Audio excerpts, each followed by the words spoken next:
Hello, welcome back to another comic book review, preview type segment. In this episode, I'm going to be talking about a couple books from Birdcage Bottom Books that I picked up. I first want to mention, well, actually, no, let's look at the books first. Let's see what we got here. Alright. Mess ready. The reason I placed my order was I wanted to get the Cola Pop Creemees from Desmond Reed. We had on the Crimson Color Comic Club podcast recently. A great little segment. Check it out. But this is the Cola Pop Creamies opening act by Desmond Reed. Nice, thick, small book version, black and white, fun stories. Laugh and cry as you witness the members of the psychedelic rock band, the Cola Pop Creamies, tackle depression, anxiety, trauma, family, heartbreak, jobs, parents, memories, addiction, drugs, alcohol, stress, comics, obsession, loss, creativity, music, school, unrequited love, mental health, existential sadness, and more. This has a really awesome feeling cover. It's kind of like a felt texture to it, but without the felt funkiness. It just people that are into that. What is it, ASMR or whatever, where you feel, touch, hearing things, would probably really like this. We got 7 different stories laid out in here: pilot, dear diary, wasted, season greetings, talent, hope, and always.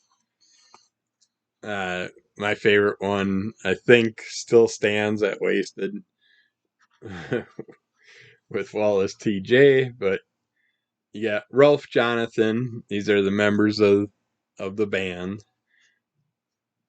who is most likely to succeed. Wallace TJ, the class clown. Mona Gertrude, who's the most artistic. Gil Christopher, the most changed. And Henrietta Susan counted the votes. Poor Henrietta. But yeah, these stories are wonderful. They possibly bring back memories of someone you've dealt with in your past or someone that you were in your past. Uh, Wonderful stories about life's decisions, the things we deal with, the outcomes, the things we learn across the way, and our characters happen to live in a hand house where each finger is another person's part of the house for each member of the band. It's a fun way to show that. And the characters kind of like fit the fingers that they live in and all that stuff. You'll learn all that by reading the book. And it's just very well done, very enjoyable. I suggest getting out there. You can get this through Birdcage Bottom Books. I will have all the links in the show notes. They did have it pre-orderable in one of the last, I think, last month or the months. It would have been probably 2 months ago. The previous catalog that you can get pre-order stuff from your comic shop. But yeah, I suggest that you go through Birdcage Bottom Books and see if you can. You should be able to get it through there, and then you can also pick up some other Desmond's books that he still has available. They're a lot of fun also with these characters. They're mini books compared to this one. This is, I'm assuming, the biggest one that he's put out so far, and I can't wait for the next issue to come out. And I really love the feel of this cover. It just cracks me up. It does take fingerprints, though. That's fine. It's not like I'm gonna get rid of that at all. Being in the collection, but you look at it and you're like, what the heck is a creamy? And it's like, did they spell that wrong or Cola Pop Creemees? It's you're wondering about it. So you should watch Crimson Skull Comic Club, the episode that Desmond was on. He kind of explained stuff there. But I had to look it up and I had to find some more information on it. Apparently, when traveling through Vermont and along its borders, travelers may have noticed signs for a peculiar thing called a creamy. At first, it looks like a spelling error. Did someone mean to spell creamy, Creamy, or creamy, Creamee? In reality, every sign is intentional. The creamy is somewhat of a novelty and a specialty around these parts of New England.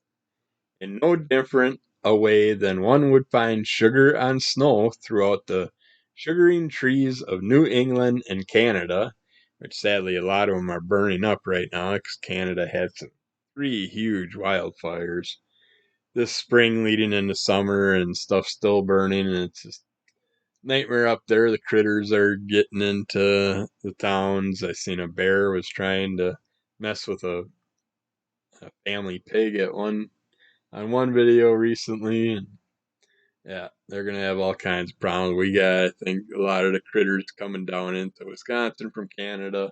We've been seeing a lot more black bear sightings and stuff, so that could be the reason. But the creamy is so ingrained in Vermont's culture and lifestyle that they don't say we're going out for ice cream or we're getting some soft serve. The proper term is we're going for some creamies. And to those who aren't familiar with the term, it might seem a bit strange. Those who haven't had the tremendous delight of trying the soft serve ice cream have no idea what they're missing. And have mu- those who have might find those who have they should have put a comma after that might find themselves craving it on many a hot summer afternoon. Unable to find a creamy anywhere outside of New England or even Vermont? While the term is simply just a way of saying soft serve, there's something magical about this type of ice cream, in particular, that has both locals and newcomers coming back for more each time. It's like, I don't want to read this whole thing, but sounds like Vermont's known for Ben and Jerry's, although its creators were from Merrick, Long Island in New York. Creamies are rooted in its history. While it would be fine and dandy to be able to definitely say this is who created the original Creamy, it's that part of history that still remains much of a mystery. Since a creamy is soft serve ice cream, one would need to travel back to the origins of soft serve in order to make that determination. It's believed that the popular ice cream trend started sometime during the 1930s, but when exactly and by whom is still up for debate. The two companies most commonly thought to have invented the ice cream are Carvel and Dairy Queen. I don't think so. I would have never thought that. I would have assumed way before that because we did it on the farm. We had the old butter churn ice cream maker, just working that with the ice cubes around the bucket on the inside of the container, and you're just working it around, working it as the creams are mixing, and you got your what did we put in there? Cream, sugar. I thought there was like 3 or 4 ingredients that we'd put into.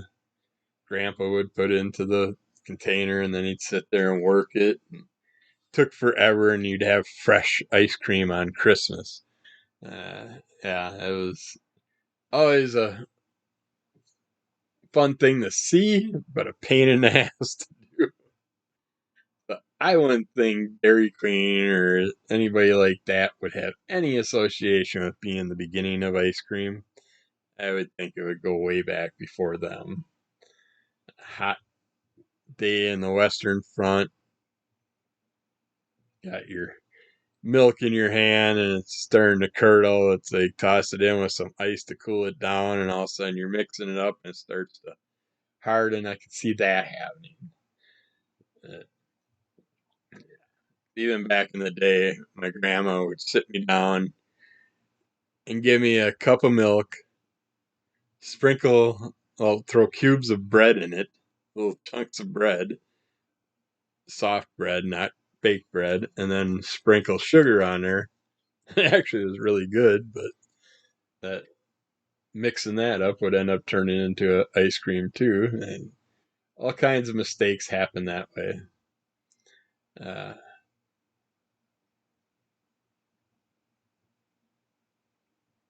but yeah, it's talking about like they got the famed maple creamy, which sounds really good. Maple syrup. It's a creamy dip in chocolate or another type of candy coating.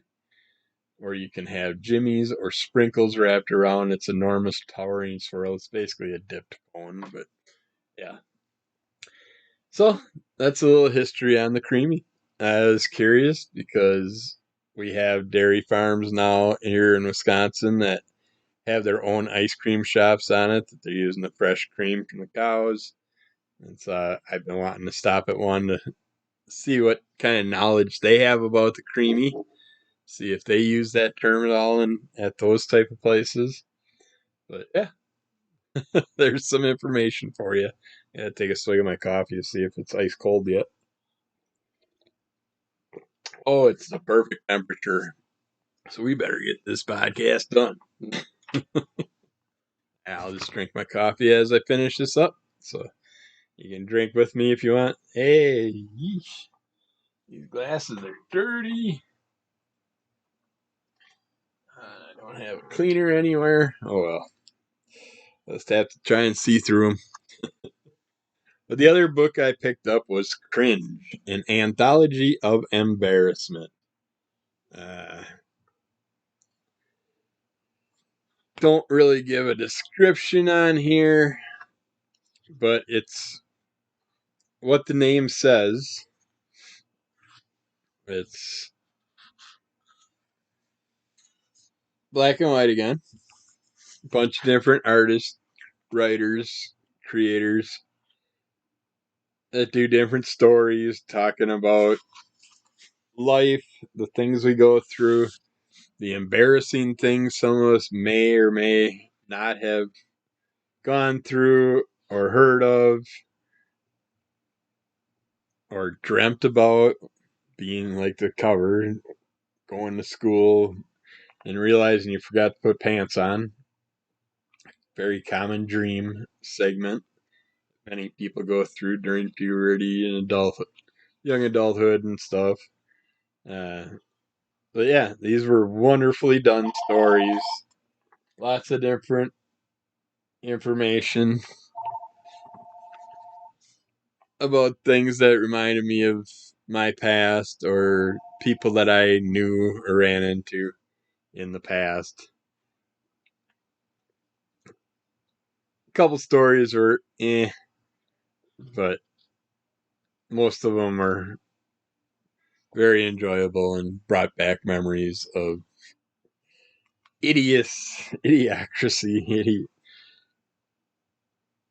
stupid things that we've gone through or someone else has gone through or that we've heard people have gone through in the past. So that was a good one. If you'd like to read stories like that, I'd definitely suggest picking this up. And then they had their spring fall catalog. I figured, what the heck? We'll review a couple or preview a couple other books that they have out there. They have Skate Dad Summer, Ramps Rebellion, and Raising a Kid, which is great for any skater dads out there. Want to get some fun anecdotes, fun stories about raising a kid and trying to still enjoy your life as those last year or so of skateboarding before you got to give up the things you love to raise your child. A graphic memoir about being a dad, building a skate ramp, and recalibrating your inner gyroscope by blunt force. Full color covers, black and white interior. Fun little graphic novel, looks like. And we got Misfortune, which is a really unique idea. I can't believe someone hasn't thought about this before, but taking fortune cookies and then putting a picture with it. And it's basically Misfortune, a book of illustrated fortune cookie messages by Aon Hand. And that first book was by Brett Hamill. That's Skate Dad Summer. Misfortune is a dark look into the prisms that create the illusion we call modern life, guided by fortunes from fortune cookies.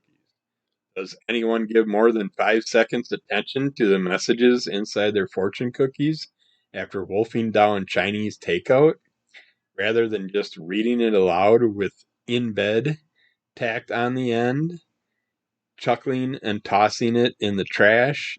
And Hand has painstakingly crafted truly disturbing illustrations to accompany each fortune collected over the years. It's funny because when I was looking at the few examples they had and the pictures they put with them, it's like, yeah, that's good news will come to you from far away. As you see a Molotov cocktail flamed up, flying towards a group of officers. And it's just, yeah, I definitely want to see what images they put with all these different fortunes. It looks very interesting. Then we got Yesterday, Diary Comics by Brother Malcolm.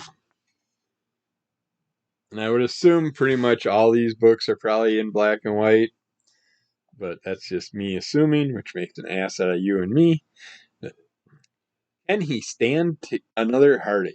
Join Brother Malcolm as he tiptoes on the cusp of misery in these weirdly optimistic diary comics. That looked fun. And then we got Abysmalation, collected short works by Josh Bear. One's got a little color to it. Looks like interesting sketch illustrations. Looks almost like a sketchbook part of it, but he also has regular artwork throughout it. Abysmalation is a book by Josh Bear, author of Ignatz, nominated Teth, Tomorrow Forever, creator of the comics anthology Suspect Device, editor and writer for All Time Comics, collecting an array of fast and loose comics and obscure short pieces. The work here ranges from personal to experimental, some completed in ink, some scrawled in pencil on the backs of his gas bill. That has some interesting little images and storylines going on. Glasses and almost dumped my coffee. Next up, we got Superpower Comedian interviewing another Superpower Comedian by Yaquan Zhao. Interesting imagery. Not sure what this is about yet. SPC IASPC is a story set in America in which a young comedian takes an iconoclastic journey to meet her hero, a retiring comedian, coming to terms with her former rival and their disparate career paths. A lot of words I can't say. Basically, a superpower comedian interviewing another superpower comedian. Then we got Flop Sweat. This one I almost picked up. This is a series by Lance Ward. Flop Sweat is an ongoing serialization of Lance Ward's autobiographical comics arranged chronologically. Previously self-published collections of these comics were featured in the Best American Comics. Ward's life has been rife with pitfalls, abandonment, addiction, mental illness, sexual assault, arrest, attempted suicide, and even a death experience. Not near death. He was clinically deceased. Yet, through it all, he has somehow maintained a positivity about and loyalty to his art, even after crushing his drawing hand. It's like art just nicely can take you away from certain issues in life. Can't really tell. It's like they have Flop Sweat number 1 through 6 that you can buy. And then this Flop Sweat series, does the series have 1 through 6 in it?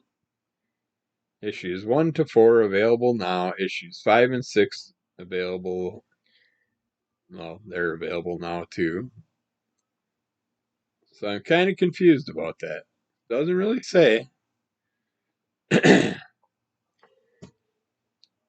Since they have the 6 individual ones available for purchase singly.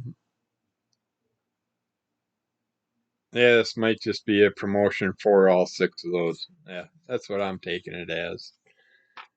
And then just gonna do a rundown of these last few that they got on here. You got Bottoms Up, True Tales of Hitting Rock Bottom, edited by J.T. Yost, an anthology collecting real stories of addiction in all its devastating forms. Then there's Too Tough to Die, an aging punk's anthology, edited by J.T. Yost and Haley Buck, punk-themed anthology of personal stories on rebellion, community, identity, and more. We got In the Future, We Are Dead by Eva Mueller. Mueller explores her fascination with and fear of death, translated from German. I'd like to pick that one up. Then we got Woods by Mike Freiheit, a horror story that confronts heavy themes of mental illness, trauma, racism, and more. We got The Complete Matinee Junkie, 5 Years at the Movies by Jordan Jeffries. Part autobiography, part cultural review. Matinee Junkie contains entries for every movie the author saw in theaters each year.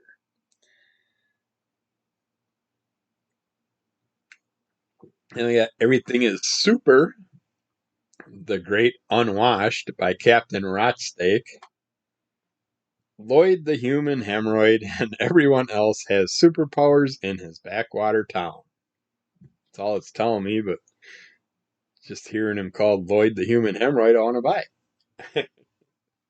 We had The Burning Hotels by Thomas Lampion, a memoir centered around Lampion's eccentric North Carolina hometown and its bizarre past, the mysteries of childhood, adulthood, American history, and more. And the last one they got is Rooftop Stew by Max Klottfelter. Depraved comics with psychedelic underground sensibility and southern debauchery. Looks interesting, but yeah. Birdcage Bottom Books. Check them out. Lots of unique, interesting, independent creators there. A variety of fun things I was looking at, trying to decide what I'm going to check out next. And I'll probably, as soon as Desmond Reed brings out something else for us to pick up, I will definitely be placing another order with them in the future. But who knows? Probably place one before then. Also to pick up a few other books down the road. But yeah, they're a great company. Check them out. And don't forget to check out and support Desmond Reed with the Cola Pop Creemees opening act and lots of other enjoy. Actually,